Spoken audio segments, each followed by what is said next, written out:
Allô? Allô, mon fils, mon beau Canada adoré, c'est ta mère? Allô, maman Grande-Bretagne, ça va? Oui, même si tu me donnes pas souvent de tes nouvelles. Là, je m'excuse, là, il se passe tellement d'affaires ici au Canada. Là. On est en pleine légalisation du pot. Tu savais de ça? Es-tu en train de me dire que t'as commencé à prendre de la drogue? Mais non, maman, je suis sage, inquiète-toi pas.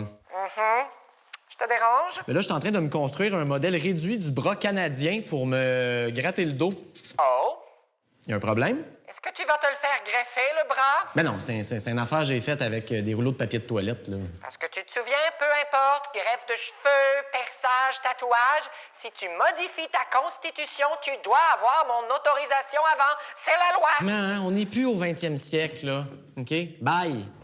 Ça a été difficile pour moi, le Canada, de partir de chez mes parents, de pouvoir décider de mon avenir par moi-même. Même si je suis devenu un pays en 1867, ma mère Grande-Bretagne pouvait continuer à se mêler de mes affaires. J'étais encore un ado obligé d'obéir à mes vieux. Souvenez-vous quand l'Allemagne a envahi la Belgique en 1914, ma mère Grande-Bretagne avait dit aux Allemands « Hey, restez pas là, sinon ça ira pas bien! » Les têtes dures ont pas écouté. Ma mère s'est fâchée. J'ai pas eu le choix de me fâcher, moi et tout. En matière de politique internationale, ma mère décidait tout pour moi, avec qui j'avais plus le droit de parler, avec qui j'étais ami. En même temps, même si ma mère m'a un peu imposé sa Première Guerre mondiale, ça m'a permis de faire mes preuves. J'ai pris beaucoup de maturité en allant combattre. Je suis revenu d'Europe avec 60 000 cicatrices sur le corps, en plus de mes boutons d'acné prépubère.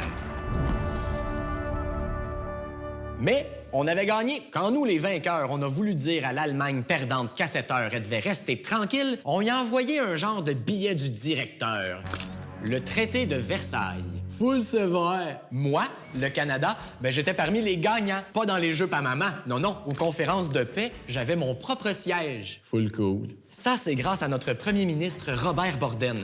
Ah, puis j'ai gardé mon siège aussi. Je me suis assis dessus à la nouvelle Société des Nations, un genre d'ancêtre de l'ONU pour maintenir la paix dans le monde. Full grano. Finalement, la Société des Nations, c'était aussi efficace que d'attacher des bottes d'armée avec des linguini. Ça fait qu'une autre guerre a éclaté en 1939. Mais entre-temps, il s'est passé quelque chose d'important pour le Canada. Dans le temps qu'on était encore sous la tutelle de notre mère Grande-Bretagne, avec mes frères et mes sœurs, on a proposé d'organiser un conseil de famille pour modifier les lois pour qu'elles nous laissent enfin nous arranger tout seuls. En 1929, nos représentants canadiens ont traversé l'océan Atlantique de Québec à Southampton, en Angleterre, sur le chic bateau Empress of Australia.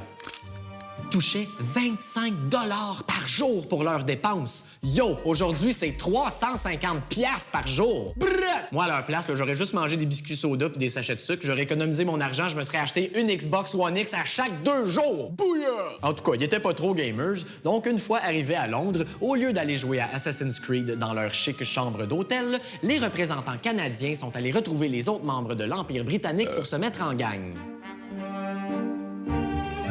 Les représentants de la Grande-Bretagne ont essayé de nous impressionner. S'ils avaient vécu de nos jours, ils auraient été du genre à pratiquer leur meilleur truc de Water Bottle Challenge pour se penser hot.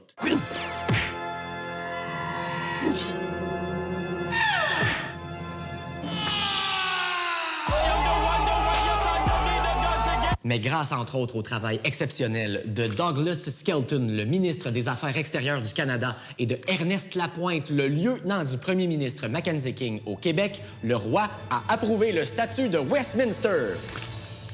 Depuis le 11 septembre 1931, le Canada peut décider seul de son avenir, sauf pour ce qui est de modifier sa constitution. Ça, je vais vous en reparler. Mais on doit se rappeler qu'à partir de ce moment, je n'étais plus un adolescent aux bras trop longs et à la voix changeante. J'étais devenu un adulte, responsable, mature, sérieux. Alors tout le monde ensemble, on chante! Au Canada, crotte de chat, terre de nos aïeux, crotte de bœuf, ton front est 5 crottes de chien, de fleurons glorieux, crotte de yeux!